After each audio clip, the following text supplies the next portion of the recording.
ఇప్పుడే Country Delight యాప్ని download చేసుకోండి. Download the Country Delight app now. Hi hello నమస్తే and welcome to my show from the bottom of the heart in Suman TV, the India's largest digital media platform. నిర్మాణం, పంపిణీ, ప్రదర్శన రంగాల రారాజు దిల్ రాజు. వద్దనుకున్నా కూడా వయసును మించిన పెద్దరికం మీద పడుతున్నటువంటి ఇండస్ట్రీ పెద్ద దిల్ రాజు.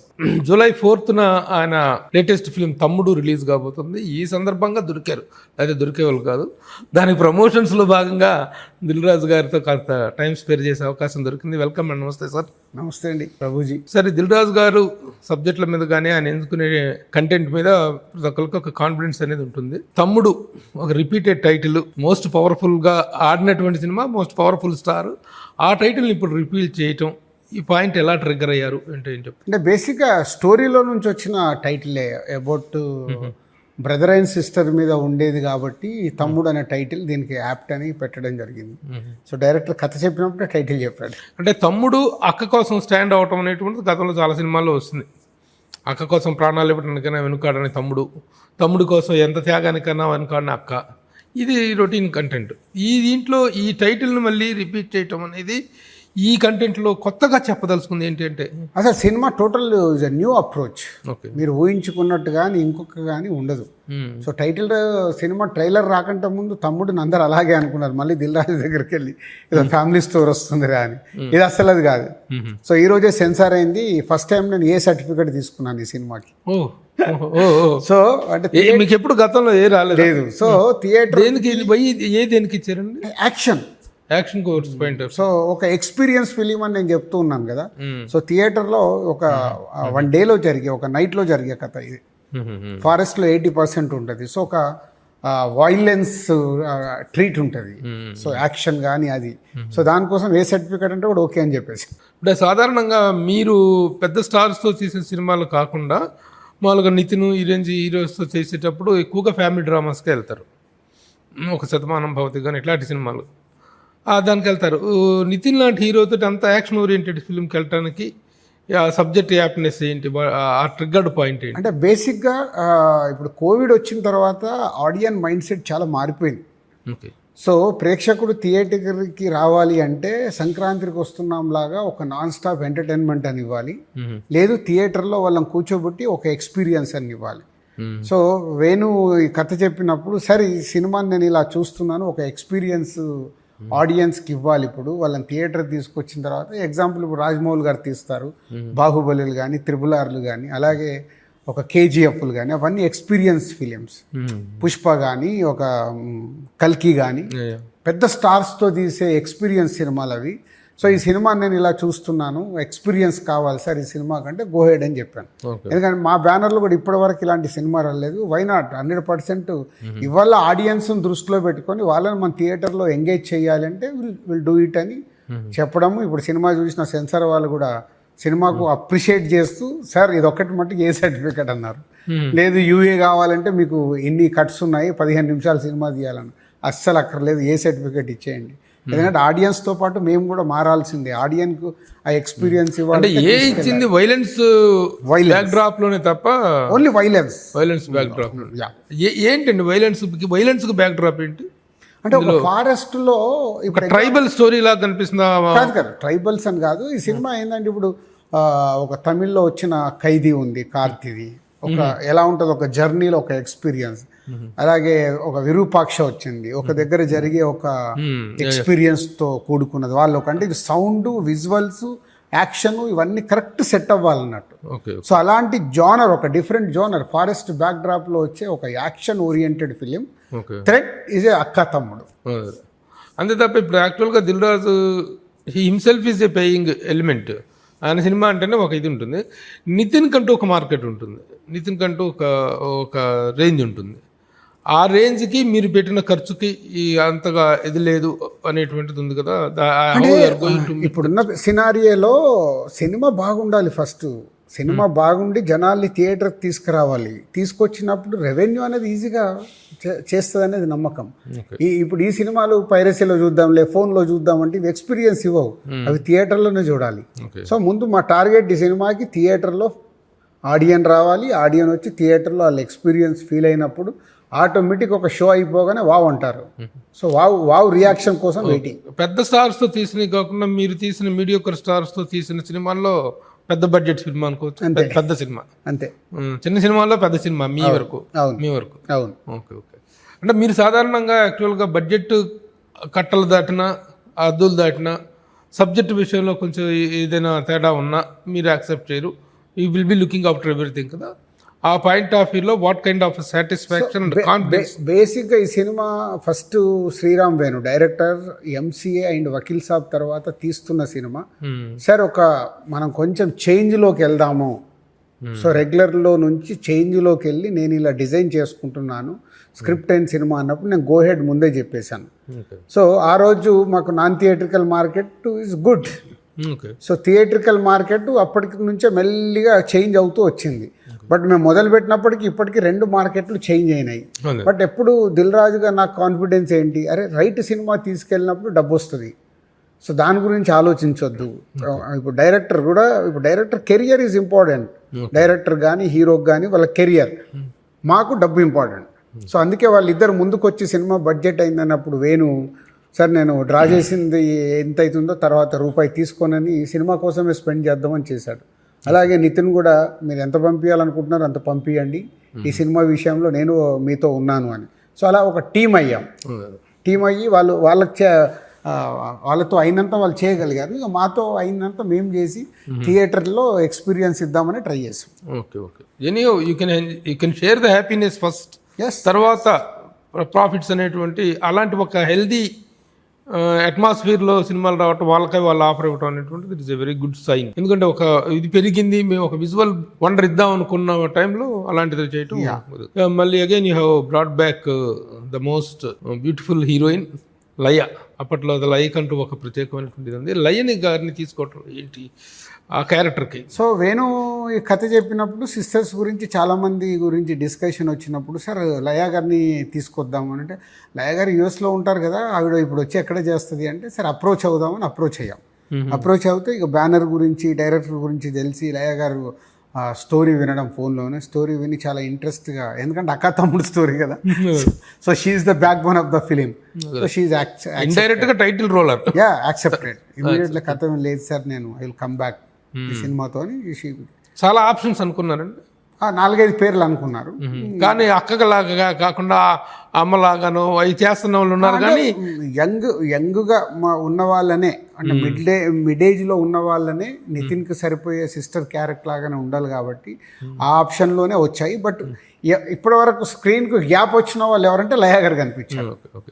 సాధారణంగా సార్ టైం గ్యాప్ 41 డేలో అనేటిది ఒక టైం బౌండింగ్ సబ్జెక్ట్ అనగానే until and unless it is very interesting, ప్రేక్షకుడికి అంత ఇంట్రెస్ట్ ఉంటుంది. ఒక జర్నీ లాంటి సబ్జెక్ట్ అయితే ఇంట్రెస్ట్ ఉంటుంది, కానీ ఒక 1 డేలో అయిపోతుంది, 24 అవర్స్లో అయిపోయే కథ అనగానే. కథ 24 అవర్స్లో అయిపోదు. సినిమా స్టార్ట్ అయ్యి ఒక 20 మినిట్స్ అయిపోయిన తర్వాత స్టార్ట్ అవుతుంది.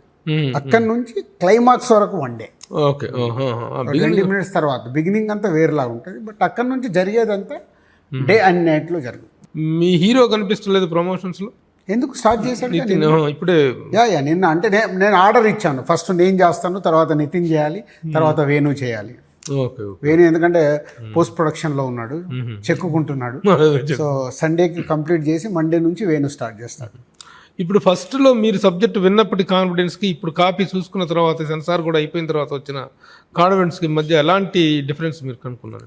ఫస్ట్ వేణు కథ చెప్పినప్పుడు ఓకే బాగుంది, బట్ దీన్ని వేణు ఎలా విజువలైజేషన్లో చూపిస్తాడనేది వెయిటింగ్. నేను ఎప్పుడు షూటింగ్ దగ్గర కూడా 2-3 టైమ్స్ వెళ్ళేసి వచ్చాను తప్పితే మొత్తం ఫుల్ ఫ్రీడమ్గా వేణు అనుకున్న చేశాడు. అయిపోయిన తర్వాత ఒకరోజు అరే ఏంటి వేణు, నేను ఏం చూడలేదు, నాకు ఏమైనా చూపించండి, రండి సార్ అని పైన ఎడిటింగ్ రూమ్ తీసుకెళ్ళిపోయి 45 మినిట్స్ సినిమా చూపించాడు. అలా మొదలుపెట్టి సెకండ్ హాఫ్లో నేను ఇప్పుడు ఏవైతే చెప్తున్నానో సెకండ్ హాఫ్లో చూడగానే బయటకు వచ్చి హగ్ చేసుకొని ఈజ్ మై బాయ్ అన్నాను. అంటే నా దగ్గర మొదలై సార్ లేదు నేను ఒక ఎక్స్పీరియన్స్ సినిమా తీయాలి ఇలా అనుకుంటున్నాను అన్న వేణుని హగ్ చేసుకొని ఎస్ మై బాయ్ అంటే భుజం తట్టారు. ఇక్కడే ఆర్యా దగ్గర నుంచి నాతో జర్నీ చేస్తున్న మా బాయ్ కింద ట్రీట్ చేసి హగ్ చేసుకున్నాను. తర్వాత ఫైనల్ అయిన తర్వాత చూపించినప్పుడు సేమ్ ఫీల్ ఎస్. సో మనము కథ చెప్పినప్పుడు ఓన్లీ వింటాం, ఓకే. తర్వాత సినిమా రెడీ అయిన తర్వాత విజువల్తో చూస్తాం. ఎక్కడ ఎడిటింగ్ రూమ్లో విజువల్తో చూసినప్పుడు ఎస్ ఈ సినిమా వేణు అనుకున్నట్టుగా చేయగలిగాడు అని. ఇప్పుడు నెక్స్ట్ నేను చూడాల్సింది విత్ సౌండ్తో, ఓకే. అది థర్డ్. ఓహో. సో ఇప్పుడు సౌండ్, విజువల్, విఎఫ్ఎక్స్ అంత అయిపోయిన తర్వాత ప్రేక్షకుడు చూడబోతున్న సినిమాని ఇప్పుడు మిక్సింగ్ థియేటర్లో చూస్తాను. ఓహో. సో అంటే ఇంకా సౌండ్ విజువల్స్ అంత క్లారిటీ ఉండవు, మిక్సింగ్ సెన్సార్ కాపీ వేరు ఉంటుంది దాంట్లో రేపు చూస్తాను. ఓకే. సో అది అయిన తర్వాత మండే రోజు ఫైనల్ ప్రేక్షకులు ఆడియన్స్ దగ్గరికి వెళ్ళబోయే సినిమా చూస్తారు. ఓకే. ఓకే. సో ఒక డిఫరెంట్ స్టేజెస్ లో yeah you can experience the better thing. 4-5 stages ఉంటాయి. అవును. ఒక ఫస్ట్ దాంతో జడ్జ్మెంట్ సెన్సార్కి ఇచ్చే కాపీ వేరు ఉంటుంది. మాకేంటంటే అందుకే ఎడిటింగ్ రూమ్ లో చూసినప్పుడు నాకు గుడ్ అనిపించాలి సినిమా. అదే గుడ్ అంటే అది వెరీ గుడ్, ఎక్స్ట్రాడినరీ అవుతుంది. ఇప్పుడు ఈ సినిమాల ఇదిలో ఈ మధ్య కాలంలో ఫ్యామిలీ స్టారు, గేమ్ చేంజరు, ఈ రెండింటి తర్వాత దిల్ రాజు గారు కొంచెం డౌన్ అయింది పొజిషన్ అనేటువంటిది, కొంచెం ఇబ్బందుల్లో పడ్డాడు దిల్ రాజు అనేటువంటిది. సంక్రాంతికి వస్తుందని చెప్పారు. సంక్రాంతి ఉంది. ఆ రెండు సంక్రాంతి లేకపోతే ఏంటి దిల్ రాజు గారి పరిస్థితి అనేటువంటి ఏమి కాదు, ఏమవుతుంది. సో ఇప్పుడు ఫ్యామిలీ స్టార్ మాకు ఫైనాన్షియల్గా ఏం నష్టం జరగలేదు. వచ్చిన దాంట్లో కూడా నేను అందరికీ మెజారిటీ ఆఫ్ డిస్ట్రిబ్యూటర్స్కి 50% రిటర్న్ ఇచ్చాను. ఫ్యామిలీ స్టార్ సినిమాలో మెజారిటీ డిస్ట్రిబ్యూటర్స్ ఎవరైతే ఉన్నారో అందరికీ నేను 50%. దాని తర్వాత గేమ్ చేంజర్ సంక్రాంతికి వస్తున్నాం రిలీజ్ అయ్యాయి. గేమ్ చేంజర్లో నష్టపోయినప్పుడు సంక్రాంతిలో వస్తున్నాంలో మాకు వచ్చే డబ్బంతా తిరిగి డిస్ట్రిబ్యూటర్లకే ఇచ్చాను. ఆల్ డిస్ట్రిబ్యూటర్స్, ఫ్యామిలీ స్టార్ కానీ గేమ్ చేంజర్ కానీ సంక్రాంతికి వస్తున్నాం. బ్యాలెన్స్ షీట్ తీసుకున్నప్పుడు అందరు లాభాల్లోనే ఉన్నారు. మెజారిటీ ఆఫ్ ద డిస్ట్రిబ్యూటర్, ఒకరిద్దరు ఎవరికైనా ఉంటే ఉండొచ్చు, వాళ్ళది కూడా ఎప్పుడు మా దగ్గర స్లిప్ ఉంటుంది. ఎంత పోగొట్టుకున్నారు వీళ్ళు, పోగొట్టుకుంటే ఎక్కడ అడ్జస్ట్ చేయాలి, చాలా అడ్జస్ట్ చేసుకుంటూ వస్తాం. సో ఒకళ్ళ మీదనే భారం అన్న పడేది లేకుండా మీరు యూఆర్ షేరింగ్ విత్. ఎస్, అది that is also very good trend అండి. అది ఎప్పటి నుంచి. అందుకే డిస్ట్రిబ్యూటర్లు మెజారిటీ ఆఫ్ డిస్ట్రిబ్యూటర్స్తో మాతో కంటిన్యూ అవుతారు. వాళ్ళ ఇప్పుడు నితిన్ మార్కెట్కి తమ్ముడు సినిమా నితిన్కి కంటిన్యూగా నెగిటివ్స్ ఉన్నప్పుడు ఇప్పుడు నేను పెట్టిన 70-75 కోట్లు రావాలి అంటే అంత ఈజీ కాదు. సో బట్ నా డిస్ట్రిబ్యూటర్ నా వెనకాల నిలబడి ఉన్నారు. ఎందుకు? దిల్ రాజు అంటే వాళ్ళకి నమ్మకం, ఈ సంస్థ అంటే వాళ్ళకి నమ్మకం, పోయిన రాజుగారు పిలిచి చేస్తారని. సో ఈ రోజు ఉన్నారు కాబట్టి కంఫర్టబుల్గా మాకు రిలీజ్ రోజుకే కంఫర్ట్గా రిలీజ్ చేసేస్తాం. పోతే దిల్ రాజు గారు ఇందాక నేను లీడ్లో చెప్పినట్టుగా వయసును మించిన పెద్దరికం వద్దనుకున్నా పెద్దరికం మీద పడుతున్నటువంటి ఇండస్ట్రీ పెద్దగా మీరు ఈ రోజున ఉన్నారు. మీరు కాదనుకున్నా కూడా you can't go away, you are changed everywhere. ఒకవైపు ఎఫ్డీసీ అధ్యక్ష బాధ్యతలు, ఒకవైపు గిల్డ్లో కార్యక్రమాలు, దీంట్లో కౌన్సిల్లో వీటిలో యాక్టివ్ పార్టిసిపేషన్లో ఉంటారు. మీ నిర్ణయాలు, మీ మాటలకి మంచి వాల్యూ పెరుగుతుంది. ఈ పెద్దరికం మీరు కోరి తీసుకున్నారా? ఎంతవరకు వచ్చింది? అసలు మీ ఇదేంటి, మీ ఇంట్రెస్ట్ ఏంటిది వీటిల్లో? అంటే పెద్దరికం తీసుకోవాలని నాకు ఎప్పుడూ ఉండదు. పోతే మనకేంటి, మనకు వస్తున్న ఎక్స్పీరియన్స్తో పాటు నలుగురికి అది ఉపయోగపడటానికి డ్రైవ్ మొదలవుతూ ఉంటుంది. అది ఎవరికన్నా. కొందరు ఏంటంటే మనకెందుకులే, మన పని మనం చేసుకుందామని వెళ్తారు. కొందరు లేదు, మనకు వచ్చిన ఎక్స్పీరియన్స్ ఇది నలుగురికి ఉపయోగపడితే బాగుంటుంది కదా అని వెళ్తారు. నేను రెండో కోవా. మీరు రెండో కోవకు చెందిన వ్యక్తే. కానీ ఈ ప్రాసెస్లో దిల్ రాజు మీద కూడాను చాలా ఎదురు ఎక్కుతున్న వాళ్ళు, అంటే కాంట్రవర్సీ చేస్తున్న వాళ్ళు. ఎప్పుడైతే మనము నలుగురికి ఉపయోగపడి పని చేయడానికి ముందుకెళ్తామో ఇంకా నలుగురు తయారవుతారుగా. సో దానికి సిద్ధపడే వెళ్ళాలి. అక్కడ నాది ఒకటే ఫార్ములా, 51-49. 51% నన్ను ఇష్టపడే వాళ్ళు ఉండాలి చాలు. విమర్శించే వాళ్ళు 49% గురించి నేను ఆలోచించాను. ఇఫ్ ఈజ్ 51% విమర్శిస్తుంటే నన్ను నేను చెక్ చేసుకోవాలి, ఏంద్రా బాబు అని. అట్లా నేను అనాలిసిస్ చేస్తాను. ఒక ఇన్సిడెంట్ కానీ ఒక ఇష్యూ కానీ దీంట్లో ఎలా జరుగుతుందని నేను సైలెంట్గా రివ్యూస్ తీసుకుంటాను. సరే, ఇండస్ట్రీ ఇష్యూస్ని అడ్రస్ చేస్తున్న వాటిల్లో మీకు ప్రధానంగా అనిపిస్తున్నటువంటి సమస్య ఏంటి అంటే ఏం చెప్తారండి? సింగిల్ థియేటర్స్ గురించి ఎక్కువ మాట్లాడుతున్నాను. ఈరోజు ఇండస్ట్రీ అన్ని రకాలుగా ఇబ్బందుల్లోనే ఉంది. లాస్ట్ 4-5 years నుంచి ఇండస్ట్రీ మెల్లిగా సింక్ అవుతుంది. ఒక్కరి ప్రాబ్లం కాదు, వాళ్ళందరి ఎగ్జిబిటర్ ప్రాబ్లంలో ఉన్నాడు, డిస్ట్రిబ్యూటర్ ప్రాబ్లంలో ఉన్నాడు, ప్రొడ్యూసర్ ప్రాబ్లంలో ఉన్నాడు. హీరోలకు అంతే ఇంకా టైం పడుతుంది. హీరోలకి ప్రాబ్లం తెలియాలన్నా ఇంకా టైం తీసుకుంటుంది. ఓకే. ఎందుకు వారికి సక్సెస్ ఫెయిల్యూర్తో సంబంధం లేకుండా ఫైనాన్షియల్గా they are in comfortable. Okay. ఫైనాన్షియల్గా క్షీణించేది ఎవరు? ఈ 3 సెక్టర్లు. ఈ 3 సెక్టార్లు. సో ఈ 3 సెక్టార్లు చాలా ట్రబుల్లో ఉన్నాయి మెజారిటీగా. ప్రధానమైన కారణం ఏంటనుకుంటున్నారు? బేసిక్గా కోవిడ్ స్టార్ట్ అయిన తర్వాత మెల్లిగా ఫుట్ఫాల్ తగ్గిపోవడం. కోవిడ్ వల్ల ఫుట్ఫాల్ తగ్గిందా, కంటెంట్ లాగా పోవడం వల్ల తగ్గిందా? ఫస్ట్ ఇప్పుడు కోవిడ్ స్టార్ట్ కాకంటే ముందు అలా వైకుంఠపురంలో సర్లేరు నీకెవరు 2 బ్లాక్ బాస్టర్ వచ్చేసి తెలుగు సినిమా ఇండస్ట్రీని ఒక ఊపే నంబర్స్ చూపించాయి. 2020 జాన్లో, 2020 మార్చ్లో కోవిడ్ స్టార్ట్ అయిపోయింది. ఫిబ్రవరిలో స్టార్ట్ అయ్యి మార్చ్ 22 నుంచి క్లోజింగ్కి వెళ్ళిపోయాయి. అక్కడ మెల్లిగా ఓటీటీ అనేది ఇంట్లో కూర్చొని సినిమాలు చూడడం అలవాటైంది. మేము కూడా అందరము దాన్ని ఎంకరేజ్ చేసాం. ఓటీటీ కోవిడ్ వల్ల. సో ఒక 1 ఇయర్ ఆ సిస్టంలోకి వెళ్ళిపోయారు అందరూ. థియేటర్లు ఓపెన్ అయినా 50% ఆక్యుపెన్సీ అన్నాం. సో జనాలు ఎందుకురా బాబు ఇప్పుడు ఓటీటీలోనే ఉందిగా సినిమా, ఇప్పుడు మనం థియేటర్కి వెళ్ళి కోవిడ్ తెచ్చుకోవడం అవసరమా అని రావడం మెల్లిగా తగ్గుతూ వచ్చింది.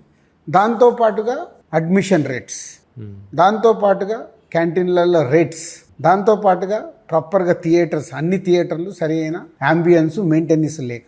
ఎందుకు మెయింటెనెన్స్ చేయట్లేదు థియేటర్ అని అంటే వాళ్ళకు సరి అయిన రెవెన్యూ రావట్లేదు. రావట్టినప్పుడు ఇంకా ఖర్చు ఎక్కడికి వెళ్ళి పెడతాడు? అండ్ కోవిడ్లో ఒక 9 నెలలు 6 నెలలు నుంచి 9 నెలలు థియేటర్లు చాలా మూతపడ్డాయి. ఆ రెవెన్యూ అంత ఏమైంది వాళ్ళకు? వాళ్ళకి రావాల్సిన రెవెన్యూ 9 months రాలేదు. వాళ్ళకి కట్టాల్సిన కరెంట్ బిల్స్ కట్టారు, ఏ గవర్నమెంట్ ఎక్స్క్యూజ్ చేయలేదు. ఇలాంటి వాళ్ళకి ఎఫెక్ట్ అయ్యాయి. ఇలా మొత్తంగా చూసినప్పుడు సినిమాలు ఆగిపోవడం వల్ల దాని భారం అంతా ప్రొడ్యూసర్స్ మీద పడింది ఇంట్రెస్ట్ రూపంలో. మెజారిటీగా ఇంట్రెస్ట్లు కానీ శాలరీస్ కానీ ఆఫ్ శాలరీస్ ఇచ్చామప్పుడు అన్నీ దాని మీద వచ్చి పడ్డాయి. సో వేరే ఎవరికి ఎఫెక్ట్ కాలేదు కదా, ప్రొడ్యూసర్స్ అండ్ ఎగ్జిబిటర్స్. కోవిడ్ వల్ల ఫస్ట్ ఫైనాన్షియల్గా ఎఫెక్ట్ అయింది ఈ 2 ప్రొడ్యూసర్స్ అండ్ సమ్ డిస్ట్రిబ్యూటర్స్ అడ్వాన్స్లు ఇచ్చినప్పుడు ఆ డబ్బుల మీద వడ్డీలు పడడం, అలాంటి ఈ 3 సెక్టార్లే ఎఫెక్ట్ అయినాయి. పైన సెక్టార్లకి ఇప్పుడు డైరెక్టర్లకు రైటర్లకు ఏమైంది, వాళ్ళు ఫ్రీగా ఇంట్లో కూర్చోవడం వల్ల ఎక్కువ ఆలోచిస్తూ కథలు రాసేసుకున్నారు. వాళ్ళు ఆ టైంని సేవ్ చేసుకున్నారు. సేవ్ చేసుకోవడం వల్ల వన్స్ కోవిడ్ అయిపోగానే ఓటీటీ మార్కెట్ని చూసుకొని టక అందరూ 1 సినిమా 2 సినిమాలు 3 సినిమాలు మొదలు పెట్టేశారు. ఎందుకు? నాన్ థియేట్రికల్ బిజినెస్ కోవిడ్ వల్ల పెరిగింది.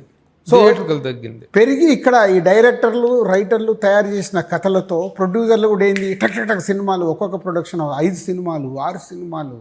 నాన్ థియేట్రికల్ బిజినెస్ ఉంది.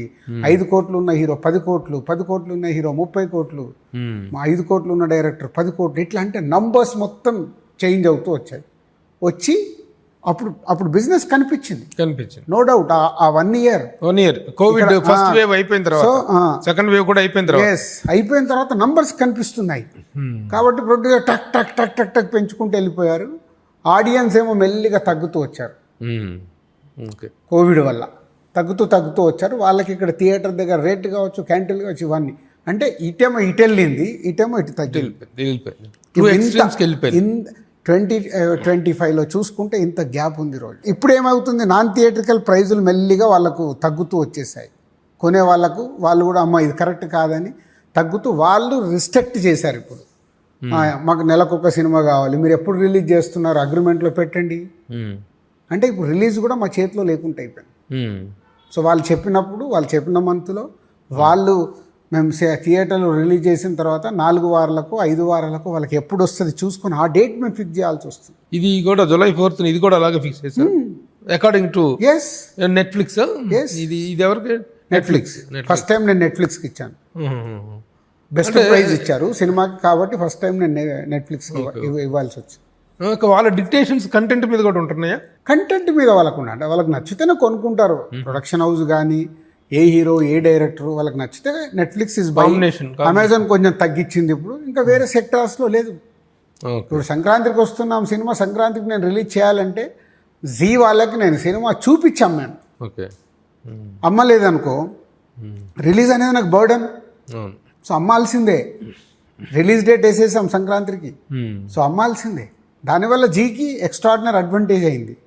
సో వాళ్ళే గేమ్ చేంజర్ కూడా చేశారు కాబట్టి 2 కలిసి నాకు బ్యాలెన్స్ అయింది అక్కడ. ఓకే. లేకపోతే it would have been a big difference. So వాళ్ళకి గేమ్ చేంజర్ డ్యామేజ్ జరిగినప్పుడు నాన్ థియేట్రికల్ రెవెన్యూలో సో సంక్రాంతికి వస్తున్నాం ఇవ్వడం వల్ల బ్యాలెన్స్ అయింది మాకు. వాళ్ళకు వెరీ హ్యాపీ.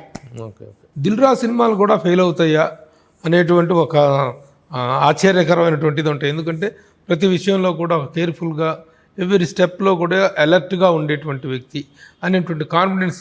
ఇప్పుడు ఈ రోజుల్లో మీ సినిమాల మీ క్యారెక్టర్ను కూడా ఒక క్యారెక్టర్గా వాడుతున్నారు. దిల్ రాజు గారు సబ్జెక్ట్ విన్నారు, నా సబ్జెక్ట్ ఓకే అన్నారు, లేకపోతే దిల్ రాజు గారికి సబ్జెక్ట్ చెప్పు, ఇలాంటి డైలాగులు పెడతా ఉన్నారు సినిమాల్లో. ఆ స్థాయికి ఒక ప్రొడ్యూసర్ ఇమేజ్ పెరగటం అనేటువంటిది రియల్లీ ఎవరికీ లేదు. ఒకప్పుడు ఏమన్నా రామానాయుడు గారి గురించి అట్లా సరదాగా చెప్పుకోవటం ఉండేదేమో, సినిమాల్లో సినిమా ప్రసక్తి వస్తాయి. ఈ రోజున ఏ సినిమాలో ఏ ప్రసక్తి వచ్చినా, నిర్మాత ప్రసక్తి వచ్చినా దిల్ రాజు అనేటువంటి ప్రస్తావన వస్తుంది. అవి హెవీగా అనిపిస్తుందా మీ సినిమాలు కూడా? 57-58 సినిమాలు కంప్లీట్ చేసిన మా సంస్థ 22 ఏళ్లలో నేను స్టార్ హీరోస్తో తీసినవి 10 సినిమాలు. ఇందులో 10 సినిమాల్లో ఓన్లీ 2 ఫ్లాప్స్ స్టార్స్తో. రామాయ వస్తావే ఒకటి, ఇప్పుడు ఈ మధ్య గేమ్ చేంజర్.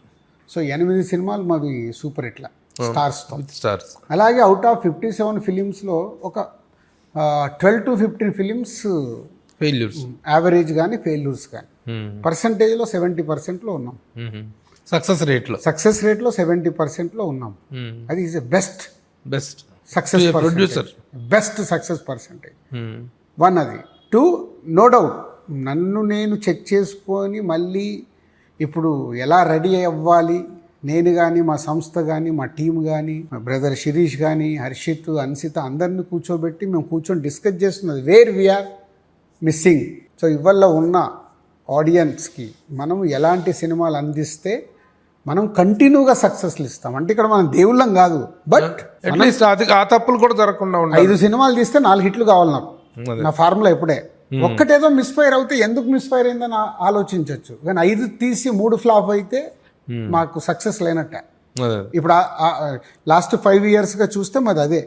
లాస్ట్ 5 ఇయర్స్లో కోవిడ్ తర్వాత మా దగ్గరికి వెళ్ళి వచ్చిన సినిమాలలో సూపర్ హిట్లు అయినాయి. బలగం, వారీసు, సంక్రాంతికి వస్తున్నాం, వకీల్ సాబ్. ఓకే. సో అంటే కోవిడ్ స్టార్ట్ అయిన తర్వాత ఇంకో సినిమా మీద ఉంది. అంటే ఈ 5 ఏళ్లలో 5 హిట్స్ ఉన్నాయి మాకు. ఒకే సంవత్సరంలో 6 హిట్స్ కొట్టిన ప్రొడ్యూసర్ మీరు 2017లో 6 వరుస హిట్లు కొట్టింది. అది వరల్డ్ రికార్డ్ ఒక ప్రొడక్షన్ హౌస్ నుంచి. ఈ 5 ఇయర్స్లో ఏమైంది?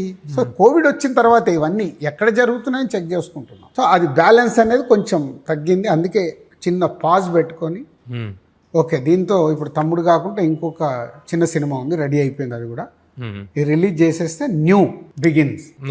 సో న్యూ బిగిన్ లో అన్ని వర్క్ చేస్తాం. What from immediately next from Dil Raju? So ఆగస్ట్లో 3 సినిమాలు మొదలవుతాయి. సో ఒకటి విజయ్ దేవరకొండ, రవికిరణ్ కోలాతో చేస్తున్న రౌడీ జనార్దన, అలాగే బలగం వేణుతో చేస్తున్న ఎల్లమ్మ, అలాగే ఆశిష్తో ఒక సినిమా మొదలు పెడుతున్నాం, దేత్తడి పోచమ్మ గుడి. సో అది హైదరాబాద్ లో ఒక బ్యాండ్ కొట్టుకునే కుర్రాడి కథ, చిన్న ఎగ్జైటింగ్ గా ఉంది ఆ కథ. సో ఈ 3 ఆగస్ట్లో స్టార్ట్ అవుతాయి. ఇంకొక ఫిలిం కూడా సెప్టెంబర్ అక్టోబర్ అలా టేక్ ఆఫ్ అవుద్దాం అనుకుంటున్నాం. నెక్స్ట్ ఇయర్ 26లో ఈ 4 సినిమాలు రిలీజ్ అవుతాయి. స్టార్స్తో తీసే పెద్ద సినిమాల సక్సెస్, చిన్న వాళ్ళతో తీసే బలగం లాంటి సక్సెస్లు, వీటి మధ్య తేడాన్ని మీరు ఎలా ఎంజాయ్ చేస్తారు? అంటే దానికే ఇప్పుడు స్టార్తో తీసి సూపర్ హిట్ కొట్టినప్పుడు అది ఇచ్చే సౌండ్ వేరే లెవెల్లో ఉంటుంది. అంటే ఇన్స్టెంట్, అంటే ఇన్స్టెంట్గా వా ఆ వారం మొదటి వీకెండ్ కానీ ఆ వారం కానీ అలా దాని సౌండ్ చాలా లక్ష్మీ బాంబు లాగా ఉంటుంది. సో లక్ష్మీ బాంబు వెళ్ళినప్పుడు బలగం కూడా మీకు అలాంటి సౌండ్ ఇచ్చినట్టు. నెక్స్ట్ అంటే అది ప్రాసెస్, అది పాయిజన్గా స్లోగా అరే భలే ఉంది అలా తీసుకెళ్తారు. సో రెండింటిని ఎంజాయ్ చేస్తాం. సో ఈ ఇండస్ట్రీలో ఇప్పుడు ఎఫ్డిసి అధ్యక్ష పదవి ఒకటి మిమ్మల్ని వివరించింది. ఇది మీకున్న అనుభవానికి, మీకు తెలంగాణలో మీరు పోషిస్తున్నటువంటి క్రియాశీలక పాత్రకి అది ఇచ్చారనేటువంటిది. అలాగే మీ ఆధ్వర్యంలో గద్దర్ అవార్డ్స్ కూడా చాలా ఇదిగా సక్సెస్ఫుల్గా జరిగినాయి. ఆ గద్దర్ అవార్డ్స్ తర్వాత మీరు ఆల్మోస్ట్ ఒక హెచ్చరిక చేస్తున్న స్థాయిలో అందరూ రిలీజ్ ఫంక్షన్స్కి అటెండ్ కావాలి, రేపు ఆంధ్రప్రదేశ్లో కూడా నంది అవార్డ్స్ కార్యక్రమం కూడా ఉంటుంది అనేటువంటి దాంట్లో ఒక సూచనతో కూడిన హెచ్చరిక కూడా ఉంది అందులో. ఎందుకు అంత స్థాయిలో చేయాల్సిన అవసరం వచ్చింది? అంటే దానికి మెయిన్గా 2 కారణాలండి. నేను ఆ రోజు ప్రెస్ మీట్లో నేను అది వ్యక్తిగతంగా ఎఫ్డీసీ నుంచి పెట్టింది అది. 2 కారణాలలో ఏంటంటే తెలంగాణ గద్దార్ ఫిలిం అవార్డ్స్లో 2024 అవార్డ్స్ అందరూ తీసుకున్నారు. సో అది 100% సక్సెస్. కానీ తెలంగాణ ఫామ్ అయిన దగ్గర నుంచి ఏదైతే 10 ఇయర్స్కి ఉన్న అవార్డ్స్ అవి ఎలాగో సెకండ్ ప్రయారిటీ, నో డౌట్. దాన్ని మేము యాక్సెప్ట్ చేయాల్సిందే, అందరూ యాక్సెప్ట్ చేయాల్సిందే. అవి 10 ఇయర్స్ అవార్డ్స్కి అందరూ అటెండ్ అయ్యి తీసుకోలేదు. సో మెజారిటీ పీపుల్ వచ్చి అవి తీసుకొని ఉంటే బాగుండేది అనేది నా ఫీలింగ్. అంటే ఆల్మోస్ట్ 70-80% వచ్చారు దాంట్లో కూడా. అందరు ఇప్పుడు రాజమౌళి గారు కానీ, బోయపాటి సింగ్ గారు కానీ, ఇట్లా డైరెక్టర్స్, ప్రొడ్యూసర్స్, వంశీపైడిపల్లి కానీ ఇట్లా అందరు వచ్చి తీసుకున్నారు. ఓకే, మెజారిటీగా. సో దాంట్లో కొంచెం వెల్తీ ఉంది. సో అది 100% తప్పు పట్టడానికి కూడా లేదు. ఎందుకంటే అవి 10 years second priority, 2024 is a first priority ఎవరికైనా. అదే ఎప్పటికో అవార్డులు ఇప్పుడు ఇస్తున్నట్టు. కానీ తెలంగాణ ఫామ్ అయిన తర్వాత ఇవ్వాలి అనే ఒక ఇంటెన్షన్తో ఆఫ్టర్ 14 ఇయర్స్ జరుగుతున్న ఈవెంట్ కాబట్టి అనే దాన్ని డిజైన్ చేసింది. అది పాయింట్ 1.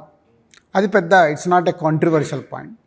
పాయింట్ 2, ఇక్కడ తెలంగాణ గద్దార్ ఫిలిం అవార్డు జరుగుతున్న నెక్స్ట్ డే సీఎం చంద్రబాబు గారిది అపాయింట్మెంట్ ఉంది.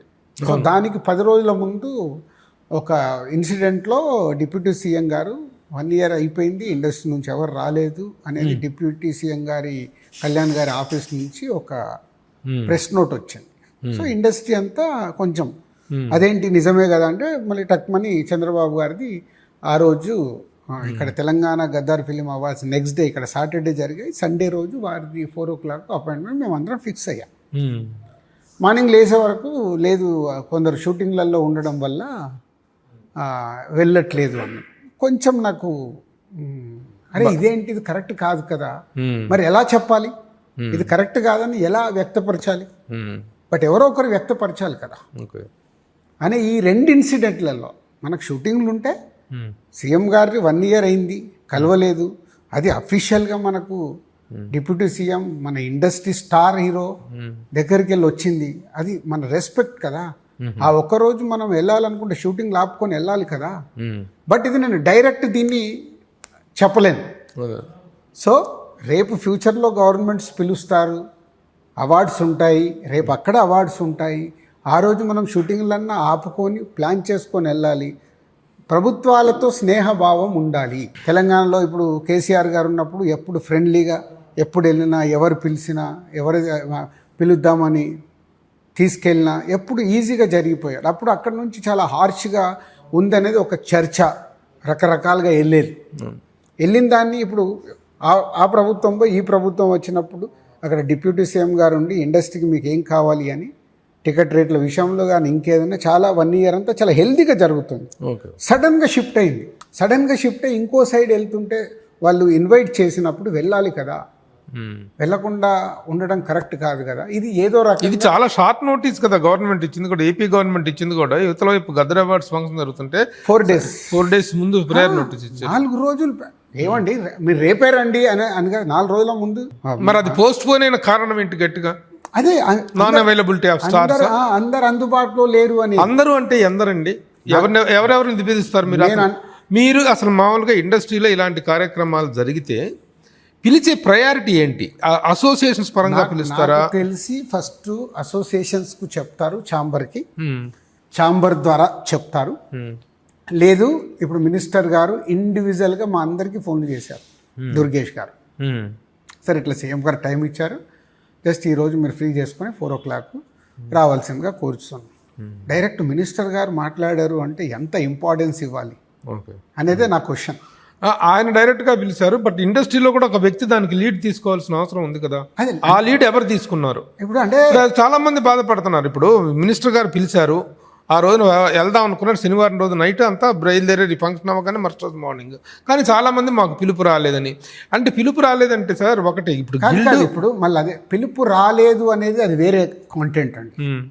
మమ్మల్ని పిలవలేదు, వచ్చిన వాళ్ళు ఎందుకు వెళ్ళలేదు అనేది నాకు క్వశ్చన్. అలాంటప్పుడు సార్ పిలుపు వచ్చిన వాళ్ళ లిస్ట్ ఏంటో మీరు బహిర్గతం చేస్తే ఎవరెవరిని పిలిచారు, ఎవరు రాలేదనేది నా ఆ నింద అందరి మీద పడుతుందిగా. కాదు కాదు, నాకు తెలిసి ఇప్పుడు ఎట్లుంటుంది అంటే రెండు రకాలు ఉంటాయి ఇక్కడ. ఎవరైతే యాక్టివ్గా ఉండి ఇప్పుడు సినిమాలు నిర్మిస్తున్నారో, సినిమాలలో నటిస్తున్నారో, సినిమాలని డైరెక్షన్ చేస్తున్నారో, అలాగే కొంత ప్రభావం చేయగలుగుతారు, వీళ్ళతో మాట్లాడగలుగుతారు, ఇలాంటి వాళ్ళనే ఫస్ట్ ఎవరైనా పిలుస్తారు. తర్వాత మళ్ళీ నెక్స్ట్ ఎప్పుడు ఉండబోతుంది ఆ కార్యక్రమం ఆంధ్రప్రదేశ్ ప్రభుత్వంతో?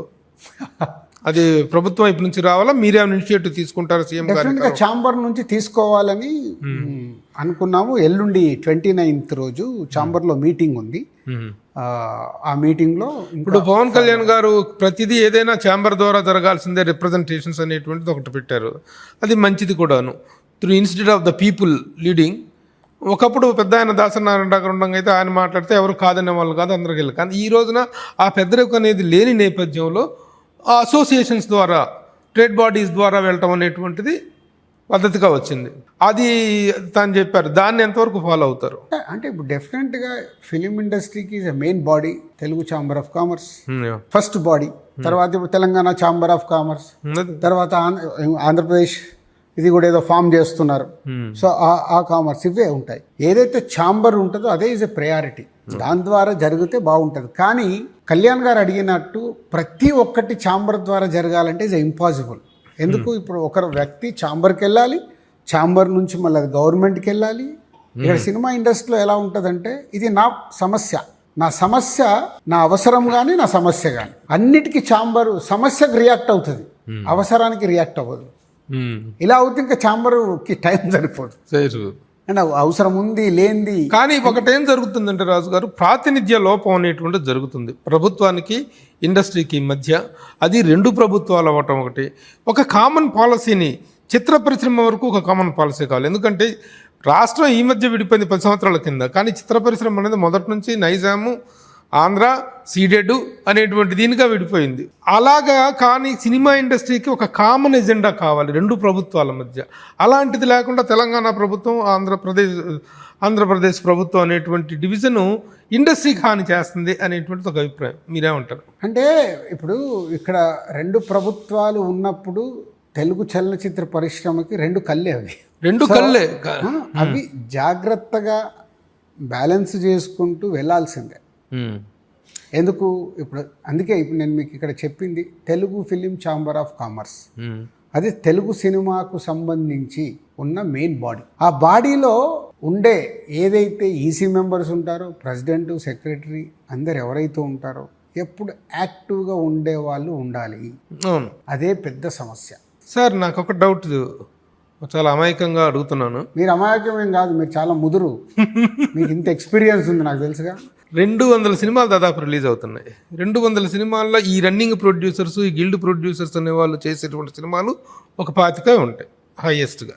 మిగతా 175 సినిమాలు చేస్తున్న వాళ్ళు కొత్త వాళ్ళు, లేదా 1-2 సినిమాలు చేసేటువంటి చిన్నవాళ్ళు. 175 సినిమాల ప్రొడక్టివిటీని ఇస్తున్న నిర్మాతల ప్రాతినిధ్యం ఎంత ఉంది? 18 సినిమాలు చేస్తున్న గిల్డ్ ప్రొడ్యూసర్ల ప్రాతినిధ్యం ఎంత ఉంది? ఎవరి పెత్తనం ఎంత ఉంది? ఎవరి పెద్దరికం ఎంత ఉంది? ఎవరి ప్రాధాన్యత ఎంత ఉందండి? ఇక్కడ అది చాలా దెబ్బ కొడుతుందిగా మోరల్గా వాళ్ళందరినీ కూడాను. ఈ 175 పీపుల్ సినిమాలు తీస్తుంటే వాళ్ళ గోడు వినేటువంటి వాళ్ళు ఎవరు లేరనేటువంటి బాధను వాళ్ళు చెప్తున్నారు. మమ్మల్ని కలుపుకుపోవట్లేదు అంటున్నారు, ఆవేదన పడుతున్నారు. అంటే ప్రభు గారు, ఇక్కడ ఎప్పుడు ఈ కాన్ఫ్లిక్ట్ ఆఫ్ కాన్వర్సేషన్ ఎప్పుడు ఉంటుంది. ఎంతమంది వెళ్ళగలుగుతారు ఓ ప్రభుత్వం దగ్గర కానీ ఎక్కడికన్నా వెళ్తే? వాళ్ళు మాట్లాడాలి కదా. ఎంతమంది వెళ్ళగలుగుతారు? నంబర్ 1 చాలా తక్కువ మంది, 10 మంది ఫేస్ వాల్యూ ఉన్నవాళ్ళు. ఎక్కడికి వచ్చారు మీరు? ఫేస్ వాల్యూ ఉన్నవాళ్ళు మెజారిటీ పీపుల్. 15 మంది వెళ్తే అందులో ఒక 10 మంది అన్నా యాక్టివ్గా వాళ్ళతో మాట్లాడే. ఇప్పుడు సీఎం గారు టైం ఇచ్చారనుకో, ఎంతసేపు ఇస్తారు? Half an hour. ఎందుకు? వాళ్ళకు రాష్ట్రాన్ని చూసుకోవాలి. వాళ్ళు ఇచ్చే హాఫ్ అన్ అవర్ సమయంలో మనం ఎక్స్ప్లెయిన్ చేయగలగాలి. సో 15 మంది వెళ్ళగలుగుతారు. 15 మందిలో ఒక 10 మంది అట్లీస్ట్గా రికగ్నేషను వాళ్ళకి వెళ్ళగానే సో అండ్ సో. నెక్స్ట్ ఉన్న 4-5 అప్కమింగ్ వాళ్ళు ఆల్రెడీ కొంచెం సీనియర్గా ఉండి, ఇప్పుడు రామ్ సత్యనారాయణ గారు కానీ, నట్టి కుమార్ కానీ, ఏదైతే ఎక్స్పీరియన్స్తో సినిమాలు తీస్తూ ఉంటారో వాళ్ళు ఆయన కొత్త వాళ్ళు కలిపి ఒక 5 ఇంతే కదా. 200 మందికి 200 మంది అయితే వెళ్ళడానికి సాధ్యం ఉండదు కదా. సాధ్యం ఉండదు. అదే ప్రాబ్లం. ఇప్పుడు ఆయనను కూర్చోబెట్టుకొని సీఎం గారిని అఫీషియల్స్ని అందరిని కూర్చోబెట్టుకొని ఎదురా వెళ్ళిపోయి కూర్చుంటాం అంతే. ఎవరు మాట్లాడాలి, ఎవరు వాళ్ళకి ఎక్స్ప్లెయిన్ చేయాలి అనేది ఇంపార్టెంట్ కదా. ఎక్కువ మంది ఉన్నప్పుడు నేనేదో చెప్తుంటే సడన్గా ఇంకెవరైనా మాట్లాడిరు అనుకో వాళ్ళ సమయం పోతుంది, మనం చెప్పాలనుకునేది రీచ్ అవ్వదు. గందరగోళం, చేపల మార్కెట్ అయిపోతుంది. నెక్స్ట్ టైం కలుద్దాము అంటారు. అయిపోయింది అక్కడే. అక్కడ ఏం మాట్లాడాము, ఏం చెప్పాము, మళ్ళీ మీడియా ద్వారా బయటికి ఏం పంపిస్తున్నాం, ఇది చాలా ఈ రోజున్న సిచ్యువేషన్ చాలా క్రిషియల్ పాయింట్. సో ఇలా ప్రతి ఒక్క డాట్స్ ఉన్నాయి వీటికి. ఒకటి రీజన్ కాదు ఎందుకు తీసుకెళ్ళడానికి ఎవరికైనా. నేను దీనికి కంటిన్యూగా అడుగుతుంది ఏంటంటే, తీసుకెళ్ళమని 200 మందిని తీసుకెళ్ళమనేది కాదు నా ఉద్దేశం. ఈ 200 మంది అభిప్రాయాల్ని కూడా ఇక్కడ క్రోడీకరించుకొని రిప్రజెంట్ చేయాలి కదా. చిన్న నిర్మాతల సమస్యల్ని పట్టించుకోవటం లేదనే ఆవేదన చాలా కాలంగా ఉంటుంది. మీరు చిన్న నిర్మాత, పెద్ద నిర్మాతే, మీది ద్విపాత్ర అభినయ చిత్ర పరిశ్రమలో, దిల్ రాజు గారిది యాజ్ ఏ ప్రొడ్యూసర్గా. ఇప్పుడు చిన్న నిర్మాతల్ని పట్టించుకోలేదు అనేది అది ఎప్పుడు జరగదండి. పట్టించుకుంటారు. ఛాంబర్లో రెడీ అవుతుంది. 100 మంది కూర్చున్నప్పుడు మీకు కావాల్సింది మీరు అడుగుతున్నారు, పెద్దోడికి కావాల్సింది పెద్దోడు అడుగుతున్నాడు, మిడిల్ వాళ్ళకి కావాల్సింది మిడిల్ వాళ్ళు అడుగుతున్నారు. ఇప్పుడు గవర్నమెంట్కి ఏ ప్రజెంటేషన్ ఇవ్వాలి? అదే ఆ ప్రజెంటేషన్ ఇచ్చే విషయంలో ఎవరి పట్ల ఒకరికి సామరస్యత కానీ ఫిలిం ఇండస్ట్రీలో ఏకాభిప్రాయం రావడం అనేది ఇంపాసిబుల్. ఒకప్పుడు ఏదైనా జరిగితే వెళ్ళిపోతే దాసనారాయణ గారు అందరం వెళ్ళేవాళ్ళం. ఇప్పుడు ఇండస్ట్రీలో ఏదైనా సమస్య వస్తే ఎవరు తలుపు తట్టాలి? ఐ వాంట్ టు నాక్ దిల్ రాజు రోడ్. తలుపు తీసే సమస్యలను అడ్రస్ చేస్తారా? 100%. So you are the industry leader. మీరే లీడర్షిప్ తీసుకోవట్లేదు. మరి అదే పెద్ద ఏదో సమస్య ఉంది సార్, మా సమస్య ఉంది చూడండి అంటే డెఫినెట్గా trouble shooter of the industry అంటే దిల్ రాజు అని నేను అంటున్నాను. యాక్సెప్ట్ చేస్తారా? Accept. Well sir, any problem will come to you and you have to solve as for the industry problems. పోతే మొన్న పవన్ కళ్యాణ్ గారిది ఒక ఇష్యూ జరిగింది కదా. ఆయన he has given a notice పబ్లిక్గా, డైరెక్ట్గా రిటర్న్ గిఫ్ట్ అనేటువంటి దీంట్లో ఇచ్చారు. అది చాలా పెద్ద సెన్సేషన్ అయింది ఇండస్ట్రీలో. ఒక ప్రభుత్వంలో ఒక ముఖ్యమంత్రి స్థాయిలో, ఉప ముఖ్యమంత్రి స్థాయిలో ఉన్న వ్యక్తి దగ్గర నుంచి రిటర్న్ గిఫ్ట్ అనేటువంటి పదంతో ఒక లెటర్ ఛాంబర్కి రావటం, it is a very big sensation matter. దాంట్లో మీరు అల్లు అరవింద్ గారు మీరిద్దరూ కూడాను ఎందుకు ఒక వివరణ ఇచ్చారు? ఎవరు మిమ్మల్ని వివరణ అడిగారు? ఆ వివరణ మీరే ఇవ్వాల్సిన అవసరం ఎందుకు వచ్చింది? దాంట్లో చేసి ఆ నలుగురిలో మేము లేవు అని చెప్పుకోవాల్సిన పరిస్థితి. అరవింద్ గారు ఇచ్చింది ఏంటి? ఆ నలుగురిలో నేను లేను అని చాలా క్లియర్గా ఇచ్చారు. నేను ప్రెస్ మీట్ ఎందుకు పెట్టాను అరవింద్ గారు పెట్టిన తర్వాత, అసలు ఎపిసోడ్ ఇది ఎలా స్టార్ట్ అయింది, ఎక్కడికి వెళ్ళింది అనేది ఎక్స్ప్లెనేషన్ ఇవ్వటానికి. ఎక్కడో ఇది రాంగ్గా కన్వే చేసేసారు. బట్ ఇది ఎక్కడ మొదలై ఎలా ఎలా ఎలా ఎలా డ్రైవ్ అయ్యి ఎక్కడ కన్క్లూజ్ అయింది అనేది నా వివరణ. నా వ్యక్తిగతం కాదు, టోటల్ ఎపిసోడ్ ఎలా స్టార్ట్ అయింది, ఏం జరిగింది, ఎక్కడి నుంచి ఎక్కడికి షిఫ్ట్ అయింది, అసలు బంధు అనేది లేదు. వాళ్ళు ఏమిచ్చారు దాంట్లో? మేము కూర్చుంటాము ప్రొడ్యూసర్లతో, మాకు మీటింగ్ అరేంజ్ చేయండి, ప్రొడ్యూసర్లతో డిస్ట్రిబ్యూటర్లతో. ఆ మీటింగ్లో మాకు కోరుకున్నట్టు రాకుంటే మేము జూన్ 1 నుంచి బంద్ అనుకుంటున్నాం. ఇది కంటెంట్ జరిగింది. బయటికి ఎలా డ్రైవ్ అయింది ఆ కంటెంట్? జూన్ 1 థియేటర్స్ బంద్, జూన్ 1 థియేటర్స్ బంద్. సో అది చాలా క్రూషియల్ పాయింట్ అండి. ఎందువల్ల వచ్చింది, ఎవరి వల్ల వచ్చింది అంటే అదే ఇందాక చెప్పిన కదా, ఎవరికి ఏకాభిప్రాయం ఉండదు ఇక్కడ. అమ్మో వీళ్ళేదో ఆలోచిస్తున్నారు, ఇలా జరుగుతుంది, దీని మీద నీళ్లు చల్లేయాలి. మరి అదేదో తన మీద పడబోతుంది అనుకొని దిల్ రాజు ప్రెస్ మీట్ పెట్టి సెల్ఫ్ ప్రొటెక్షన్ చేసుకున్నాడు. దిల్ రాజు, అల్లు అరవింద్ దిల్ రాజు, అరవింద్ గారు, దిల్ రాజు గారు ఇద్దరు సెల్ఫ్ ప్రొటెక్షన్ కోసం. ఆ నలుగురు వల్ల ఇది జరుగుతుంది అనేది ఎప్పుడు ఉండేది కదా. దాంట్లో అరవింద్ గారు ఏంటి ఆ రోజు క్లియర్ గా, బాబు నాకు అంటే దాంట్లో ఇండైరెక్ట్ గా నలుగురులో మేము ఇద్దరం ఉన్నామని చెప్పారా, ఇద్దరం లేవని చెప్పారు? మరి ఆయన అడగలేదు.